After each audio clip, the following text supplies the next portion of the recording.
All right, welcome back to another Nanoeconomics. This is lesson 5, and this is going to be the first part of a demand series.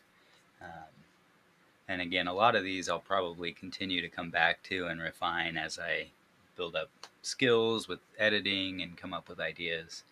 Um, but I just want to kind of keep going and learn on the fly. So this is essentially going to be a discussion on demand right now. I'd rather kind of talk about demand from a perspective of who we are as people and why we came up with a definition for a word, as opposed to treating economics like definitions that we somehow have to fit into with our effort. So, um, demand in terms of economics is simply defined as consumers' ability and willingness to pay for a good or service. So, if we're willing and able to buy a good, then we might be in the demand line for that good. And when you think about a demand line or a demand curve drawn as a line, really kind of um, as a mental picture, if you think of standing in line for a release of a good or something like that that's going on sale, um, like a new iPhone release or concert tickets or a special drop of a like a merch line or something like that, where you physically have people waiting in line. That's kind of, in a lot of senses, what we're capturing after the fact when we gather this data and we're able to put together an actual demand curve that we, you know, can make decisions using. But the key there is that we have to be willing and able. And so, for example, I would be interested in accepting an Aston Martin DB7, which is an awesome car that James Bond drove. So I would be interested in accepting that, but I'm not both willing and able to pay for one.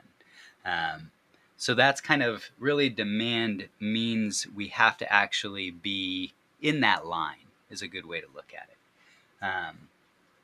And so as the price goes down, more people might become able who were already willing to pay for more of that or pay for that good. So the the imaginary picture that you might have with your lineup waiting for a new product release at a store would be if somehow we ordered everyone by how much cash was in our pocket or how much we were willing to pay for that product.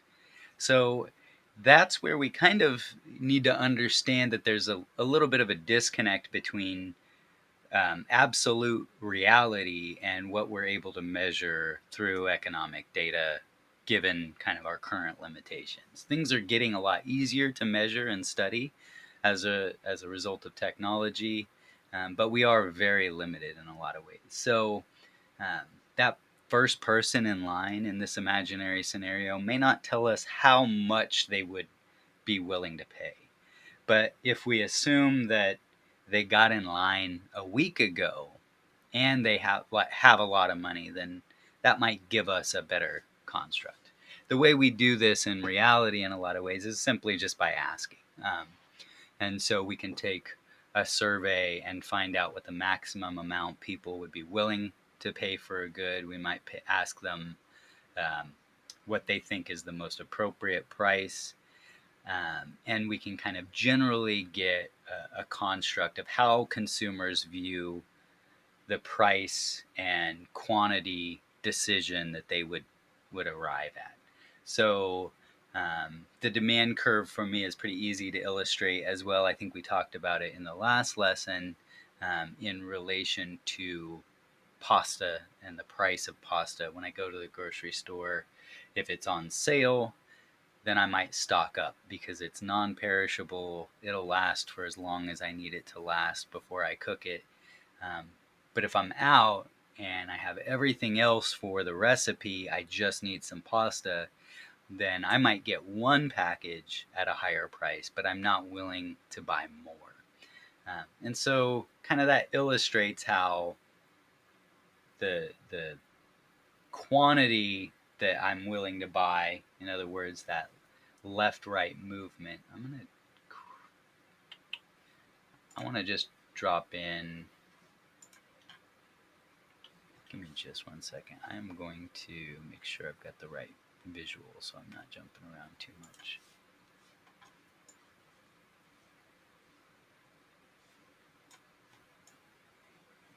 Yeah, let's do it this way. So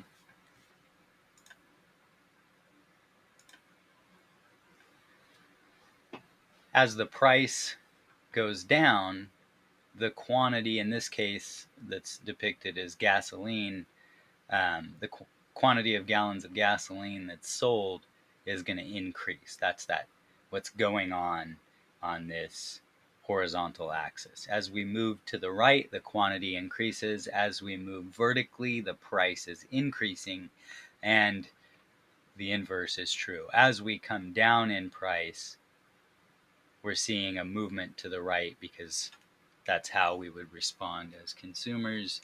The price of a gallon of gasoline goes down. We might decide to take more vacations.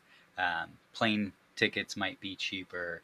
There are all kinds of scenarios that would lead to everyday consumers individually making a lot of decisions that lead up to a lot more gallons of gasoline selling in the aggregate, which is kind of the economic way of looking at the total. Um, and we'll kind of some of this vocabulary I'm going to refer back to again and again. So with demand, we've got to be willing and able, and as we lower the price, more people are willing and able to purchase that good. And so that's why intuitively our demand curves as we draw them tend to slope downward. And that's related to the law of demand, which we kind of referred to last time.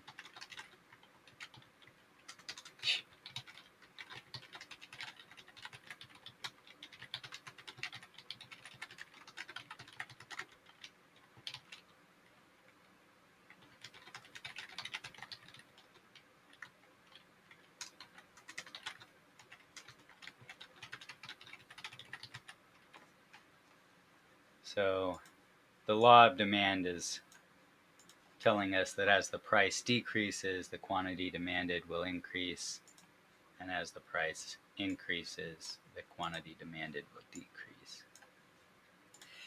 And the key here is that explains the intuition behind the demand curve sloping downward.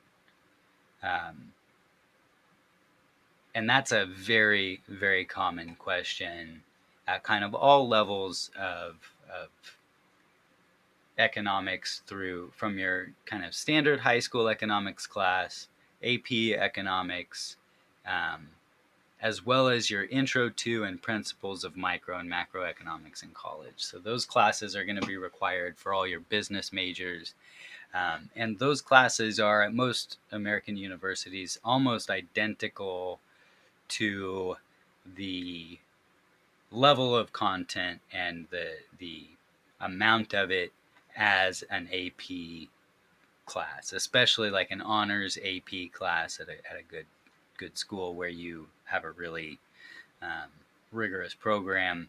If you're taking those classes and getting an A, then you essentially are going to have relatively easy credits at the college level. Actually, you might get dual credit as well. So that is to say, basically, that these kinds of things, these kinds of concepts, will come up in multiple classes, and specifically with demand, it's something that can be helpful as an individual and as a consumer or as a future business leader, especially one of the concepts that we're going to allude to a little bit later today, and we're going to go way more in depth on in future lessons. There are some things that as we cover them, I'm definitely going to point out that they'll be helpful in a specific field, a specific future, and a specific major. Another key thing that is critical for understanding demand as a concept is that in economics, demand is the vocabulary that really refers to the line, the curve that's drawn, that downward sloping line. Demand is the bundle of price and quantity that, like, so when I go to the store, I know how many packages of pasta I'll put in my cart if the price is $2 a package. I know how many, in theory, I would put in my cart if it's $1 a package. I know how many I would put in my cart if it was 50 cents or 25 cents. But those things don't change. It's just the price, and the quantity will change based on that price because I already demand all of those quantities. It just depends on what the price may be. So my attitude toward pasta isn't changing when the price decreases. But if, for example, on the way to the grocery store, I am listening to a radio segment that says that pasta has been linked to some sort of major health scare recently. So that might decrease my demand, and that's as a result of my attitude toward pasta all of a sudden, my perspective or my preferences for pasta. And that would be regardless of the price. So I would want less pasta even if it was 25 cents a package. So when we're talking about demand, we're talking about the whole line. We're talking about all the price and quantity combinations at once. And when we say that demand changes, what we're really kind of talking about is that scenario where I've heard the radio segment and my attitude toward pasta has changed, and I want, now all of a sudden I want to buy less pasta.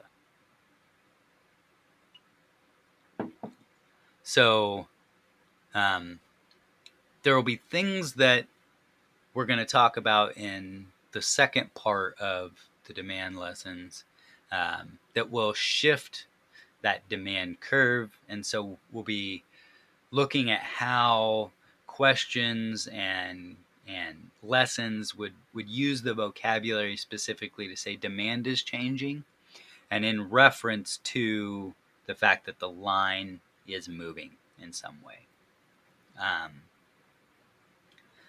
And that is kind of all to point out this lower portion here, which is that demand is not the same as or not equal to quantity demanded.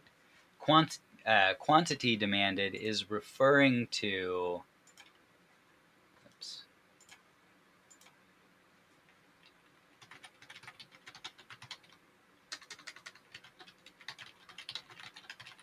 that will refer to any specific point on the line.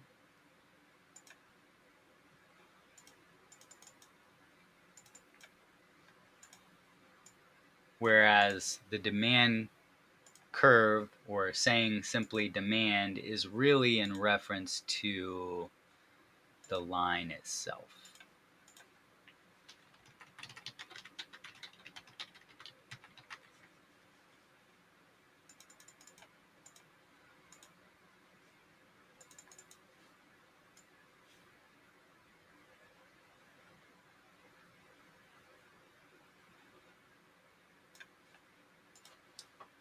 So do that. So demand is what we're willing and able to pay for, and that refers to the line itself, and it kind of bakes into the cake how many more we're going to put into our cart if the price is less than we expected, or I guess less than is lowered at some point. and it also reflects how many fewer of that good or service that we would purchase if the prices increased. That's not the same as quantity demanded. Quantity demanded is going to be a given point on that line. So if I say the price is $8 a ticket, the quantity demanded is 800, then that would be one kind of specific point on that line, and we would be referring to one of these points here. These are noted quantities demanded, and they're related to a given price that kind of spurred that purchase.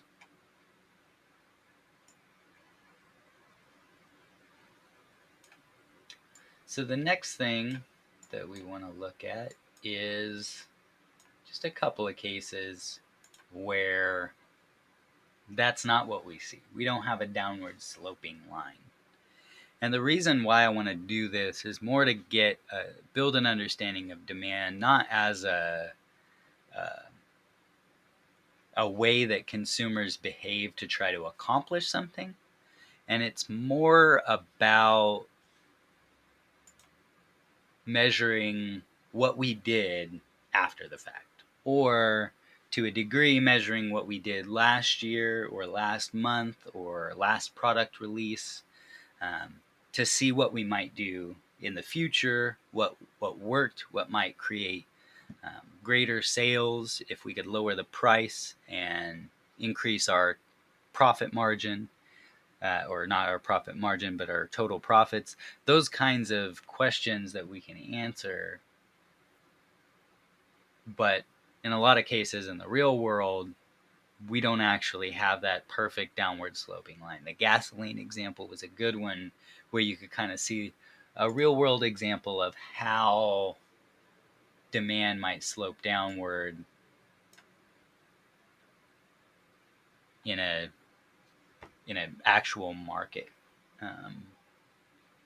And these are more extreme cases as well, but they need to be understood so that we can see why it wouldn't necessarily fit that standard, or maybe why we would just simply have a steeper slope on our demand curve. So what I want to do first is just simply describe what we've got on this bottom graph here. And I don't know what's going on with my tools.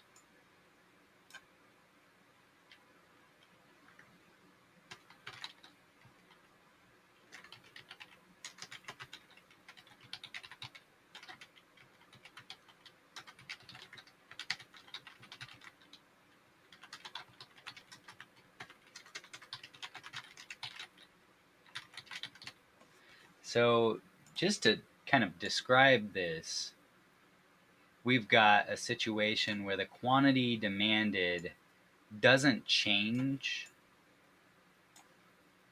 no matter what the price is. So I'm going to just do...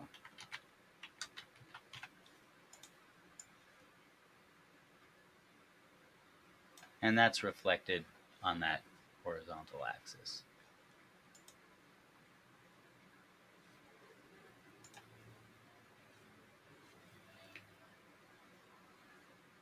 So an example of a good that has this kind of property would be like a necessary medication. And so insulin is one of the most common examples. In fact, I just pulled this graph up by searching images, and I searched for insulin demand curve so that I could kind of show this specific shape. And there's key vocabulary that this refers to, and this is called perfectly inelastic. And we are going to get more in depth on what elasticity is in the future, but I really don't want to overwhelm. Elasticity is hands down the most challenging thing that I see as far as students who come to me for tutoring face. It also happens to be the most useful topic in terms of making business decisions in a lot of cases. But it's something that is helpful to understand, and in a lot of cases, especially the way it's presented in a school setting where you're really time limited on how long you can take on each topic, it's really, really hard to come away from it with a good, strong understanding. But um, if you do, it can be very helpful. And I think it's in this setting where we can take our time. We don't have really any limitations on how how we can cover it. Um, I think we can really focus on building a good understanding of what elasticity is and how it works, so that really doesn't matter what the question is, we can understand it both from an economic and a practical perspective. So in this case, this good would be perfectly inelastic. It's the vertical line I always kind of think of as the letter. If I were just going to draw the letter I in the graph, um, I've drawn the line and then I'll dot it with the D, uh, like so. I would actually put the D up top, and then that would be my letter I, and it would be perfectly inelastic demand, and it would be for insulin. So the letter I, perfectly inelastic, insulin is the good. And that's because we need that quantity of insulin to survive, to stay healthy. Um, and it really doesn't matter what the price is, we have to pay that. Not paying that price isn't really an option in the case of like a life-saving medication. So, an example where demand doesn't downward slope would be when goods are more inelastic. Perfectly inelastic goods have that vertical shape, um, and an example of a perfectly inelastic good would be insulin. And in just a second, we're going to look at the relative inelasticities. So we might have a line that goes something like this, and that line would be almost perfectly inelastic, but it wouldn't be perfectly inelastic. So it might be a letter I, but it's italicized. And then the next example here,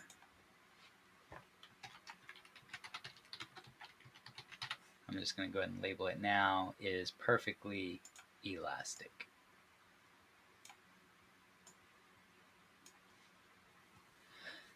And the reason why it's perfectly elastic is that the price doesn't change. The price that's paid doesn't change no matter what quantity is purchased.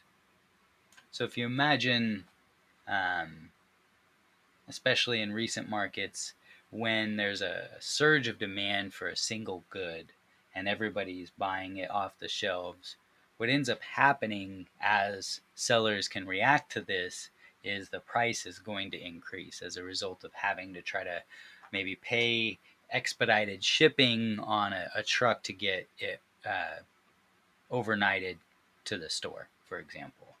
Um, and so as that demand surge pulls some off the shelf, the price is going to increase naturally.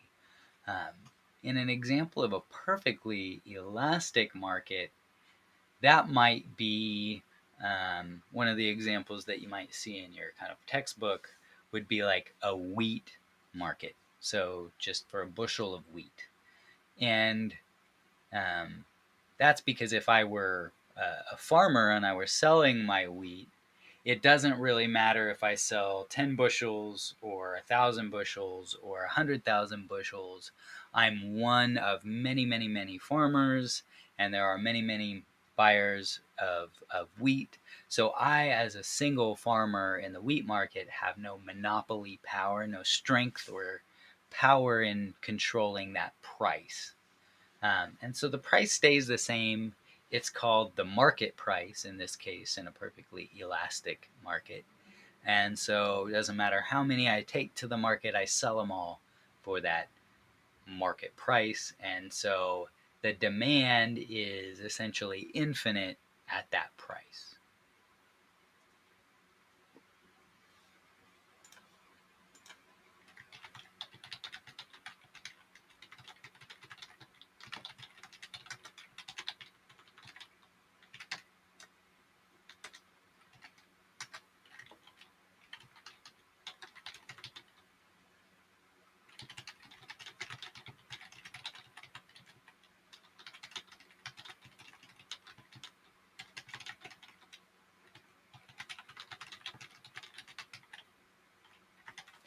And we'll get into a lot more of why that's the case.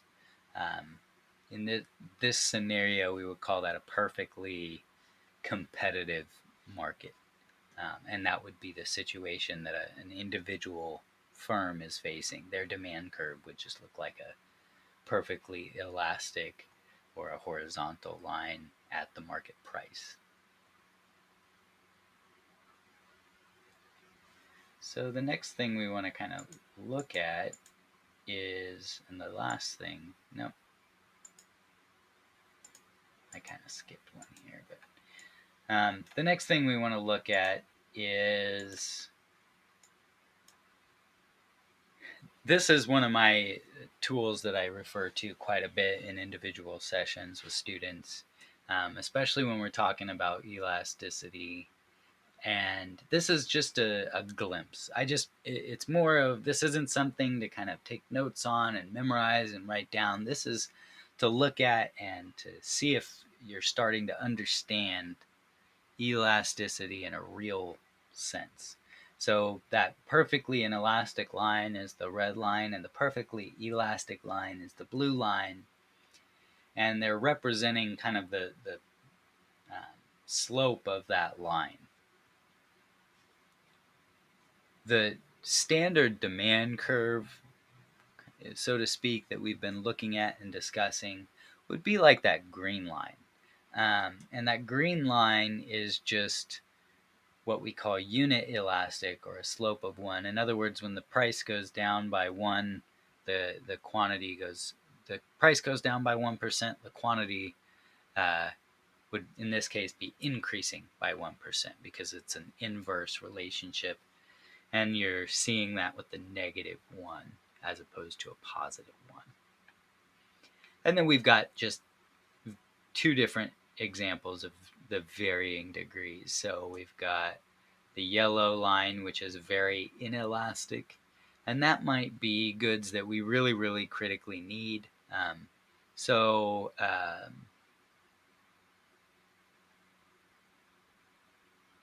milk in a household with small children, even if the price goes up a lot, maybe you need you know something like that for part of the nutrition plan or something like that. But there might be a point where the price is so high that you really do start lowering the quantity. So it's something that's almost necessary, but when the price does go up, we will make different decisions. Gasoline is, in a lot of ways, there's a relatively, there's a portion of our gasoline consumption that is very inelastic, because that's the gas we need to get to work or get to school and do our daily errands and daily life, where it's almost impossible to cut that gasoline consumption out of our lives.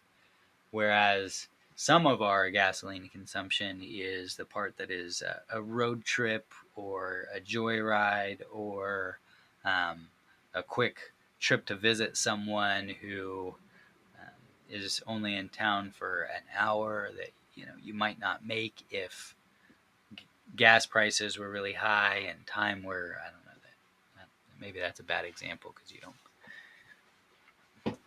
aren't that dedicated to seeing that friend. But anyway, the idea is that some of our gasoline consumption is more discretionary, up to what we're gonna, the whims of the moment. And so with a product like gasoline, we might see portions of the curve that are very inelastic at certain quantities and then very elastic at other quantities. So that purple line is represented by a higher negative number there, and it's very elastic. In other words, the price doesn't change much no matter how much the quantities are increasing in sales. And we're going to get way more in depth with elasticity. I like to introduce this relatively early so that it's something that you've seen before when we get into it over and over again. Because I do think that a big part of the challenge with a lot of economics programs isn't in like at fault with the presentation or the textbook or the teacher. It's the same challenge with learning anything, in that we kind of build it into a structure where we have a semester and each week we need to cover X amount of topics, and learning really doesn't necessarily happen that way. And so there's a TED talk where a physics teacher and skateboarder says something that I really agree with, which is nobody knows ahead of time how long it takes anyone to learn anything. And so if your goal is to learn economics, or if your personal goal is to get a 5 on the AP, or if you're headed into your business major and you want to get a high GPA and you feel like you might struggle with economics, um, you might need to take extra time on it. And if you're in one of those programs where you need to be done with the topic at the end of this week, then maybe you need to cram more time into 1 week. But another approach could just be to kind of familiarize yourself with the topics a little bit in advance. And so it really is, this is meant to be a resource. And this specific picture is one of my favorite resources, um, just for learning and understanding elasticity and nanoeconomics. I hope will kind of over time become a resource for you to come in and ask questions, um, refer back to videos as you're studying, and see kind of what key points you need to review. The last thing that I'd like to kind of point out and talk about is that we have another way to look at this same information, and that is with what we call a demand schedule. And so that's just the table of price and quantity bundles.